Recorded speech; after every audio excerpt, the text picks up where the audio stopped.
Hello and welcome to the Retained Recruiter Show. My name is James. And my name is Jo. Thank you very much for joining us. I know there's quite a few people on this today, and rightfully so. We've got a really exciting show, haven't we, James? Absolutely. We've been looking forward to this one for quite a while. It's taken us a little while to get around to asking Chris Dickinson, who's our very special guest today.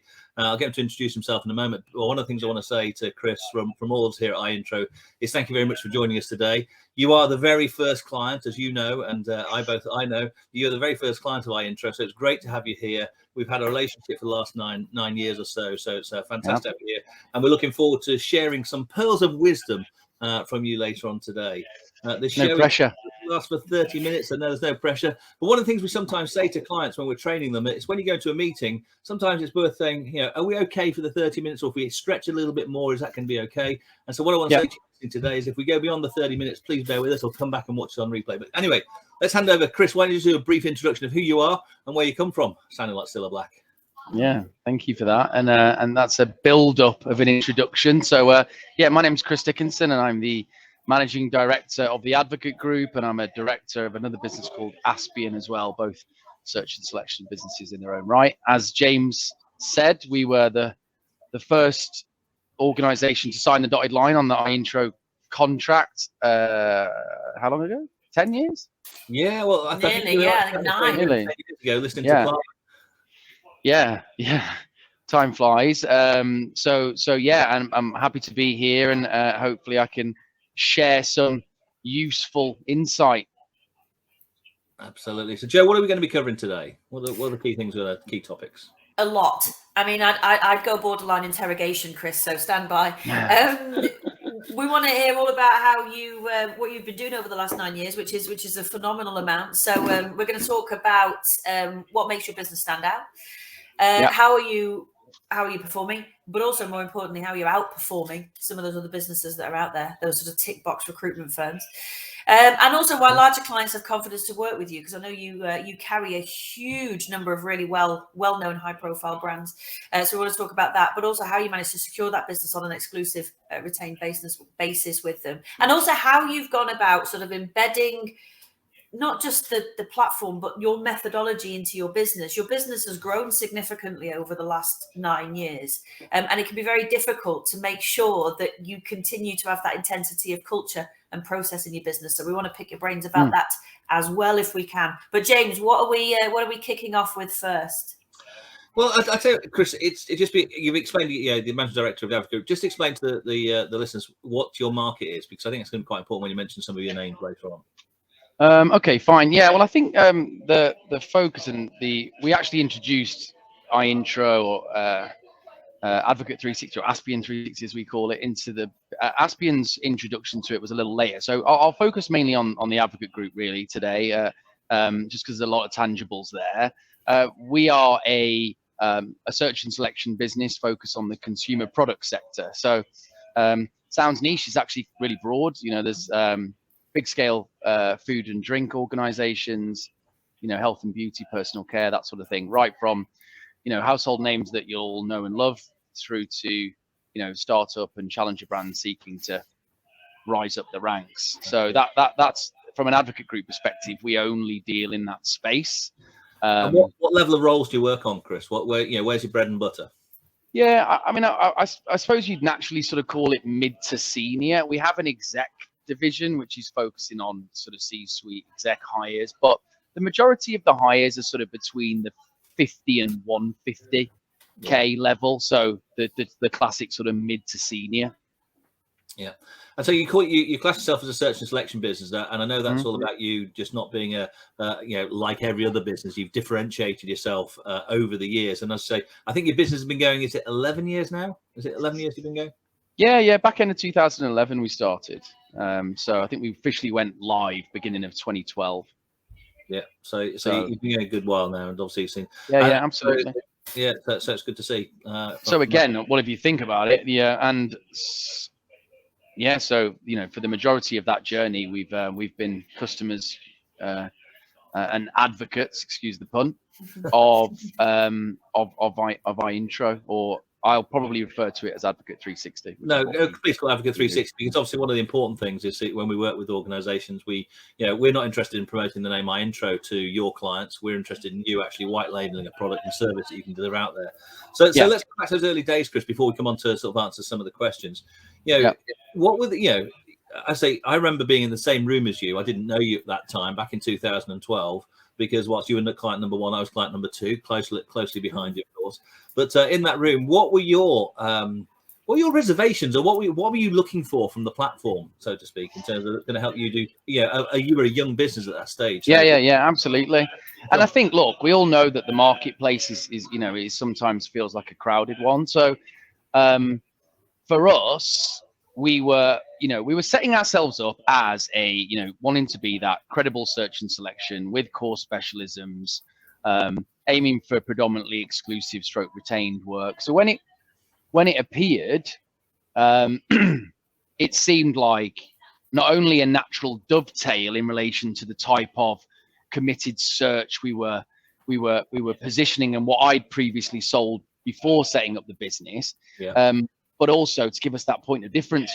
Really, if you think back to it, it was quite a bold move then, because the idea of doing anything on the screen from a video perspective was a little bit alien to the majority of businesses. I think surprising when you even bring it up. So at that point, it was a real differentiator. But a lot of the times, what you're having to get over the line was the fact that someone would have to do something on video, like there was an old school thought process to that initially. So that created a hurdle. But we also thought, myself and my business partner, that it would be a really strong point of difference.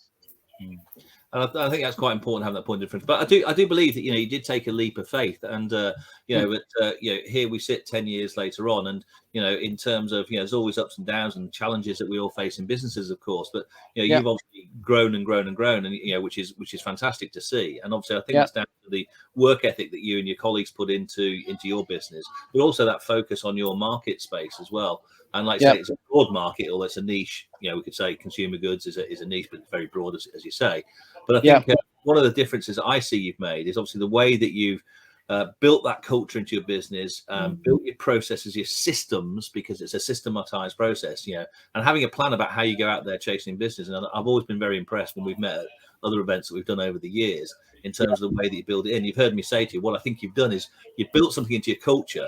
From our perspective, that's the process that you call Advocate 360. But it's not, it's about, sometimes people see us as just a platform to help deliver retained business, but it's not. It's about winning exclusive business. It's about differentiating yourself so that you can elevate yourself above the crowd, maintain your fee structure, but also maintain your integrity in terms of delivering a high performance and a high quality service to your end customer, I assume. Yeah. I mean, I agree with a lot of those points. I don't think that there is. We're big technology fans, right? Right from then all the way through. If you walk through our offices and on system, if you can buy something that makes something go faster, look a bit, add some more value, make life easier, enable the consultants to get more out there, then we're all for it, right? We are users of other methods, and we've used video technology and other things and other pieces of technology. I still don't think that there is a package out there that rolls the delivery of a recruitment solution as well, hence the reason we have been a customer for as long as we have. And if anybody ever asks me, and sometimes I get people, I'm aware that my name or business is on some marketing material, so occasionally people will reach out to me, or a member of the sales function might go, oh, see if Chris is prepared to have a conversation. And often if I'm free, I am prepared to do that. And I always start with, well, look, obviously it's down to yourself, but the fact that we have renewed every single year since we first bought it, I think is probably an indication. How many software solutions can you say that to? I can't say it to many, that's for sure. Not over that length of time. But I do think that's testament to you as well. So the platform does not embed itself in your business, does it? So talk us through the work that you've done, I suppose initially, but also ongoing, to embed this into the business, to ensure that as you bring in consultants in, they're trained and they understand? Because it's not just a script, is it? But it's a proper identity. It's a belief system that you're trying to embed. Yeah, I think ultimately you've got to have an identity as to what you are, and I know these terms are banded around, but we are a process-led, time-mapped search and selection business that are giving an end-to-end talent solution. That deep understanding that, we were called the Advocate Group for a reason. It was about brand advocate representation of our client partners. So ultimately, that we can get under the skin of something, understand it to the point that we can represent them effectively in the market, because it's just, it's a candidate world at the moment. So A, do you understand your opportunity well enough to be able to position it effectively?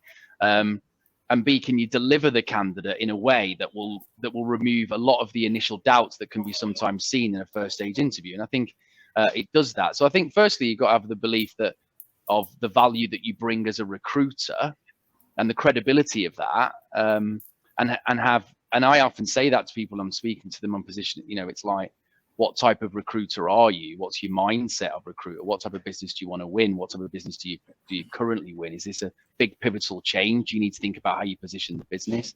So for us, like James said, I don't think there is there's a huge amount of opportunity to increase retained business from using the platform, but it's a solution that you can use in any number of ways to ultimately increase the value of solution that you provide into the client, but ultimately to increase the commercial proposition that you can receive back. So we've used it in numerous ways. High value projects that we've done on, we've had 15, 20 role projects that have been delivered on a retained basis, but divided the total amount of fees across a 12-month period and done it like we had one, it was 9,800 a month for 12 months with a big workwear organization, Lindstrom. We've won, and with them, by the way, we presented different layers with those. We were like, look, this is the package if you want competency, McQuaig assessment, and that, with this increased free replacement period or rebate. This is a tier below if you want to remove, so we present it in options, ultimately provide different commercial options for the client. But still, any one of them is going to bring value into the business. Yeah. I think it's that configurability that and flexibility for you to use the platform. And as I say, and again, I just remember one of the things you said at another meeting we had once, that you go into a meeting with the confidence that you're going to win. Now, it might be a retained solution, it might be an exclusive solution, it might even be a contingent solution, but what you've shown the prospect, now this is another term bandied around as well, but you show them your value proposition. I think and that's one of those important elements for people to see. So why don't you give us an example, Chris, of in terms of and we sort of trailed this one out there because we had this discussion about how you've used it to win other pieces of work. You mentioned some there. The one we gave, I think, was how you beat off 12 other companies, and I think there's an interesting story about. I think you were last to pitch or something along those lines. And to be honest, we've got several examples of that. I don't know what the total value is of what we've won or the contracts that we've delivered against that, but you're well into seven figures. So a brand that people will know, McCain Foods. Yeah, everyone eats chips, or try not to eat as many as they should. But yeah, so we did a pitch to those, and we've then they've been a customer of ours for some time now, but the first introduction to them was when they were looking for a partner to deliver on some key commercial appointments. So they brought in, the key industry players, some people that have worked with them before, some people that hadn't, but all specialisms in the market, all can give evidence of roles and similar type businesses that they've recruited into. There was like a tour, it was a full day, and then you did individual pitches. So we focused ours. Yes, of course, we had the same story as other people. We were specialists and we've delivered in similar companies, but we viewed, the platform at that point as a bit of a secret weapon in that, because ultimately there was a part of it where they were looking at, right, in which ways can you add value? Why should you be selected? And we positioned Advocate 360, as an option. It wasn't what they had to choose, but we'd like to present. So we showed our recruiting model, because remember, this system is only as good as what you put into it. So you've got to demonstrate credibility as a recruiter in order to be able to sell the platform, right? So we position who and what we are, we position the recruiting process, but then we show the method of delivery that can be chosen by the, we talk about some of the areas that combats, typical recruitment challenges. We presented that, and then found out that we'd won the contract, and then subsequently found out that we were the only business that pitched as a retained solution, and I believe we were the highest percentage fee as well. Yeah. So so that you didn't know where everybody was pitching at, right? We tried to go in as a crazy number, but didn't want to undervalue ourselves, so we went in. But yeah, subsequently found out we were higher, and yeah, we got that contract, which then turned into a longer term contract. So yeah, I suppose from a and they're still clients with you today, aren't they? So again, that's absolutely. I think what you said before, James, is you've got a point of difference that it's not they don't have to have it. Yeah. But I think in today's day and age, you need to be able to present what value you're going to bring. And if they've not used you before and you can't tell them or show them anything that's going to, add any value, combat any hurts or solutions, then it's a tricky place to be in then. Then what have you got then? Cost. Yeah. So you've got to show point of difference. And I think that's a great story where you talk about, and the phrase we sometimes use, this is an old one, but an old other consumer brand, Stella Artois, reassuringly expensive, because, it's fascinating. You're the only person who pitched. Everybody pitched exactly the same. We're all industry experts. We've all got our credibility in the marketplace. And then they're all competing on a fee structure. Somebody else comes in this case, you, shows them something that's a little bit different. Yeah, it's a little bit more expensive, but actually it's belief. The tangible nature, the productization of the recruitment process that so many employers struggle to evaluate when they're talking to the everyday tick box recruiters, because they tick all the boxes. Yet they don't actually have anything that's different. So I think it's there's some lessons to be learned there in terms of doing that. But I also like what you said. You still got to have the credibility of being a good recruiter.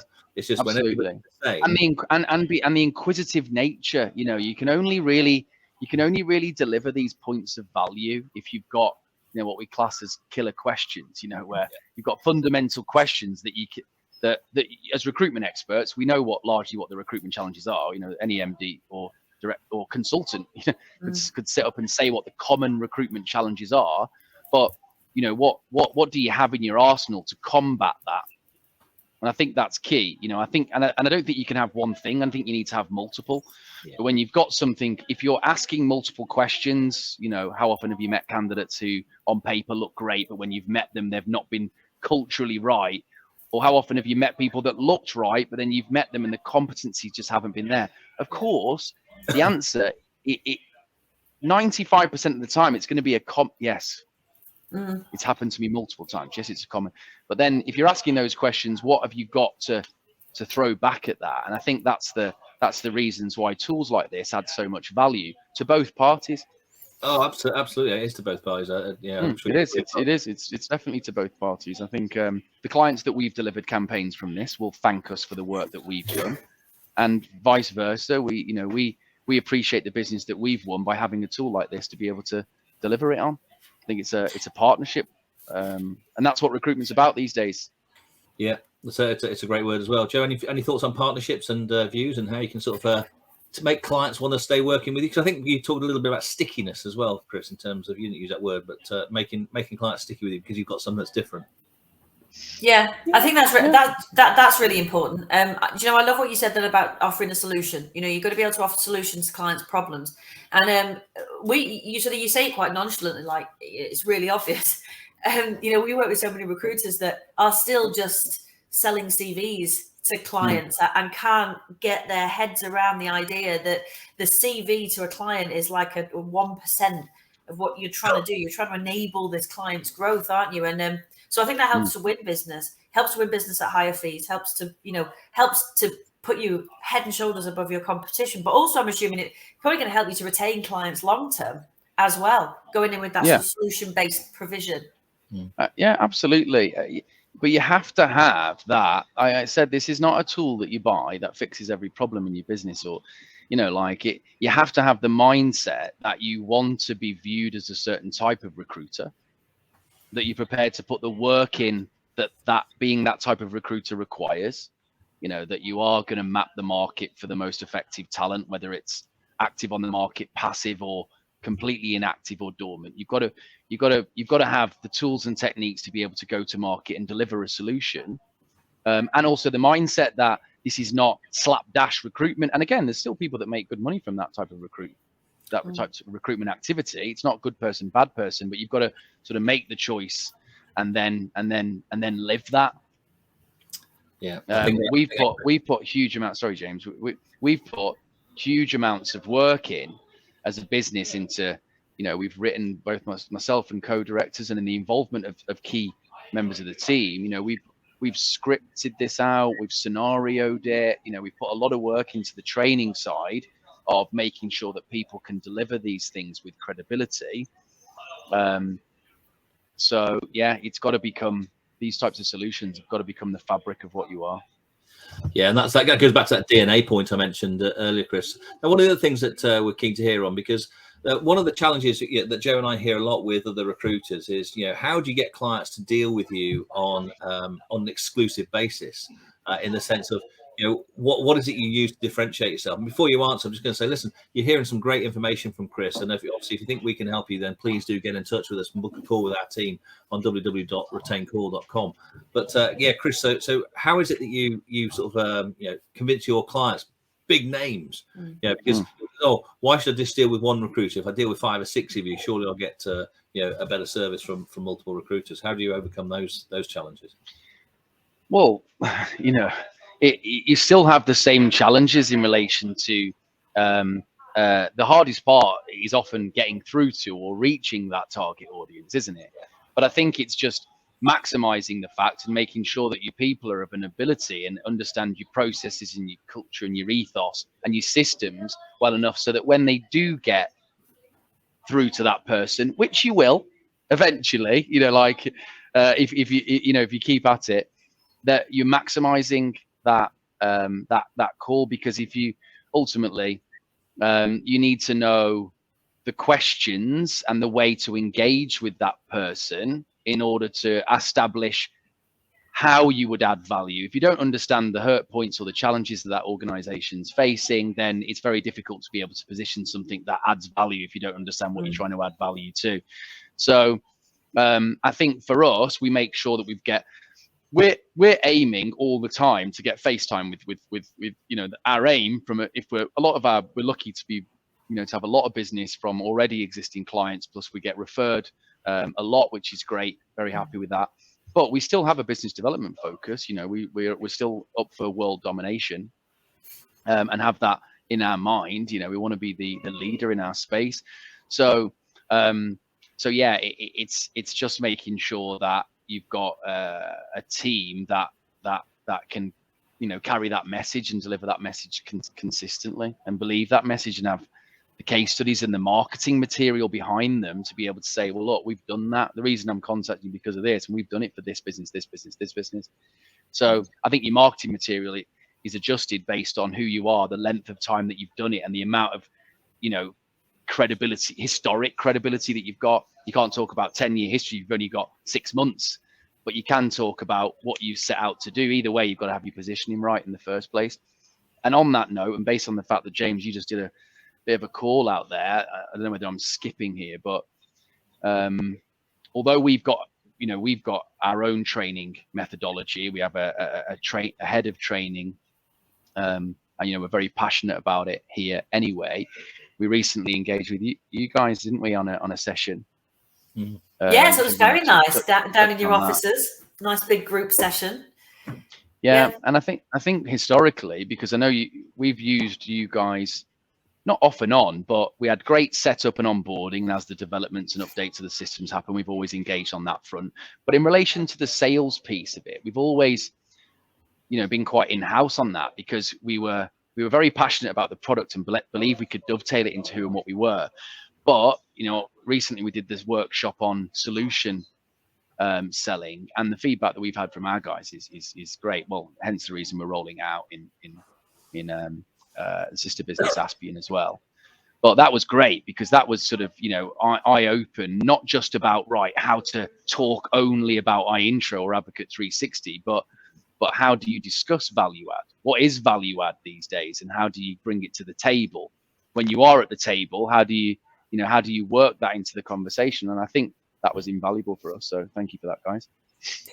That's good. And you know what I think is really valuable about training? Obviously, the fact that myself and James were stood there, that's incredibly valuable. But actually, it was a good opportunity for you all to sit down in a room, which I know you do frequently anyway, and talk as a team, you know, about how is this working in the market? How are we implementing it? What's working? What isn't? What could we tweak? So I think that, because the market does evolve, doesn't it? And I think our value proposition and the way that we angle ourselves with clients, that has to evolve as well. Absolutely, no, it does. We really enjoyed spending time with you. I've got a final question, if I may, because we get a lot of the people that watch these videos, and they are available on YouTube, by the way. We don't have a channel, but we've got a library, which I think is quite fancy.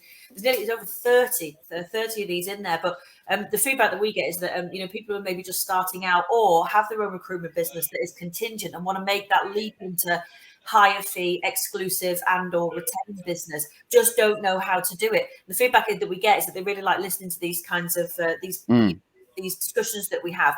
So if we had people listening today, maybe who have their own businesses and they're pretty much all contingent, but they've said and they really want to start making the move, what would you advise them to do? What would you recommend them to do as the first stuff they should put in place, really? Well, I think to make that sort of transition, firstly, to make a business transition like that, you need to have something that's going to be the linchpin of it. And this could be a great tool for that. I think the two things. So initially, years ago, you know, like both myself, my business partner, and an associate director of that, we led all demos. So we basically put it out there saying, right, guys, let's get a bit of a script going, some questions on how can we get clients to the table from a demonstration perspective. So we learned how to tease people enough to get them onto a demo, and then just mastered the delivery of that demo, you know, walking people through I'm gonna give my whole script away. No, I'm joking. But you've got to start with the recruitment process. If you're uncovering the recruitment process that business goes through, how do you do this? How do you do that? How long does that take? How often does this happen? How often does that? If you've got that piece, then ultimately you're pulling out all the challenges to be able to then deliver the demo. Then you'll find it's just so seamless then. And even though we are now in a video, because I suppose that's interesting to talk about, the fact that we've made this transition from no one uses video to now we're all flipping anchor men and women constantly. So now that transition's happened, people are obviously far more comfortable on video. So, you know, but I think that's a great thing. And I think that adds more value to not devalues the platform, because there are other, you know, you can jump on Teams. It's not the same. Yeah, it's not the same. So yeah, I think they would, you know, you learn the systematic challenges to contingent. You learn the questions to ask to uncover process, the way that the client does something now, and ultimately largely the pain point questions, and then master the delivery of the demo, which I'm assuming that's where you guys come through. Yeah, it is really, because I think it's interesting though, when you talk about demo, people probably listen saying, well, what do you mean? Because as a recruiter, I'm talking as a recruiter who sells contingent recruitment, what are you talking about? You know, what is a demo? And that's the whole thing here. What we've helped hundreds of companies do is productize their recruitment process, because you've got to have that process. And the demo that you talk about, many people, is that a PowerPoint presentation? No, this is a visualization of how you deliver your methodology to your clients, the employers, that helps them make more informed hiring decisions. And that's the difference I think you make. And obviously when you take it on board and you internalize it, as you have done at Advocate Group, you're then able to sort of grow your business, and it's just second nature. It's just part of what you do. It's part of the business. Your teams are coming in and joining you. They're seeing you. This is some of the feedback we've seen from your team. Yeah, they like working with you because you've got something that's different. We're not like every other recruitment company. And listen, yeah, definitely. In the UK, well, it's probably worth mentioning, James. And based on your question, Joe, you know, a great place to start if you're already a recruiter and you've already a client base. I mean, we did it, you know, as soon as we got it, and we do it now. Like sometimes there'll be scenarios where something happens and we are 95% exclusive. There's the odd bit of contingent, but good quality contingent, maybe against one other on a a high value PSL, but largely it's exclusive with probably 50% of that retained. Yeah. So but I think it's important that people understand that it's got multiple facets to what you can how you can take it to market and the different solutions that can come off the back of it. I think that's great. And the amen to that. That's what I'm going to say. I think we're almost out of time, but I do think that for anyone who's not listened, I think you've massively missed out. I think Chris has just given you a complete 101 on how to differentiate your service. So I think that was brilliant. James, anything else that we need to add before we wrap up? Chris, no, listen, your stories and in terms of how you've sort of explained how you over the last 9-10 years have actually sort of grown and developed your business, how you differentiate your business. It's testament to you and your team. We're proud to be part of the journey with you. We look forward to continuing that journey. I really appreciate your time being with us today, and I'm hoping that in some respects people watch this video rather than constantly take up some of your time by calling you. But I'm always happy to have a conversation. And just going back to that, just lastly, very quickly, because I sort of lost my train of thought there. But the for people that have already got an existing customer base, not only is there various levels of this, but if you contact, we had and do contact businesses that we've got a pre-existing agreement on something else, and have by the way, we want to show you something. If you've got a customer that you've been working with historically, it might be a set fee structure that you've been working to. Maybe you'd like to up the fee structure. It can be quite successful to say, oh look, while I've got you, I'd like to show you something that we've got that. So you're almost going, we're not going to change anything here, but if you'd like some more value add, we can introduce this, which of course can which you'd automatically have to raise your cost profile slightly for it, but it can be a nice soft way of offering it. And we've had a lot of surprising results with that, where businesses that, you've thought are relatively, the recruitment's done like this, we pay this and that's it. But then all of a sudden you show them something that they do go, oh, hang on a second, this would bring something to the table. So yeah, you can, there's a good upsell opportunity as well. There is. I sound like I've got shares. I haven't, by the way. Maybe I should have. We've actually got a strategy called to Extend, and we talk about that on our training program, which is part of the Retained Recruiter Academy. There you go, another training plug, James. I'll teach you up nicely. Thanks, there. You're welcome. All those plugs. But listen, it's been fascinating, Chris, having you with us today. You've said some really insightful pieces. Appreciate your thoughts. So really, that's the end of the show. So thank you very much for watching or listening. Thank you for having me. I look forward to welcome you back in 2023. There's no more Retained Recruiter show until 2023. So it's been great having you with us throughout 2022. A very special thanks to our guest today, Chris. Joe, thank you very much for your help in delivering all this through 2022 as well. And to everyone else, it's goodbye and Merry Christmas from me. I know it's a bit early, but that's last time you were. Yeah, and goodbye, Merry Christmas, and here's to a good 23 from me. But no, thanks, Chris. Thanks, everyone. Merry Christmas. Thank you for having me. Okay, take care. Cheers. Bye. Bye-bye.